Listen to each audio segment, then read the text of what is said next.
નમસ્કાર, સત્યમેવ જયતે લાઈવ ન્યૂઝમાં આપનું સ્વાગત છે। વડોદરા શહેરના તુલસીવાડી વિસ્તારમાં આજે એક મોટી દુર્ઘટના ટળી હતી। રામદેવ પીરની ચાલ નજીક આવેલા એક મકાનની દિવાલ અચાનક ધરાશાયી થતાં વિસ્તારમાં અફરાતફરીનો માહોલ સર્જાયો હતો। સદનસીબે ઘટનામાં કોઈ જાનહાનિ થઈ નથી અને પરિવારના તમામ સભ્યો સુરક્ષિત બચી ગયા હતા। પ્રાથમિક માહિતી અનુસાર વડોદરા મહાનગરપાલિકા દ્વારા વિસ્તારમાં શૌચાલયનું કન્ટેનર મૂકવાની કામગીરી ચાલી રહી હતી। આ દરમિયાન કન્ટેનર મકાનની દિવાલ સાથે અથડાતા દિવાલ ધડાકાભેર તૂટી પડી હતી। ઘટનાની જાણ થતાં સ્થાનિક લોકો દોડી આવ્યા હતા અને સ્થળ પર ભારે ભીડ જામી હતી। સ્થાનિક રહીશોએ મહાનગરપાલિકાની કામગીરી સામે સવાલો ઉઠાવ્યા છે।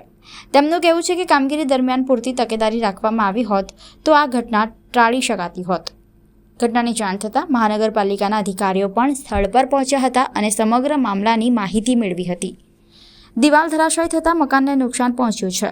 જોકે સદનસીબે ઘટનાના સમયે પરિવારના સભ્યો સુરક્ષિત સ્થળે હોવાથી મોટી જાનહાનિ ટળી હતી।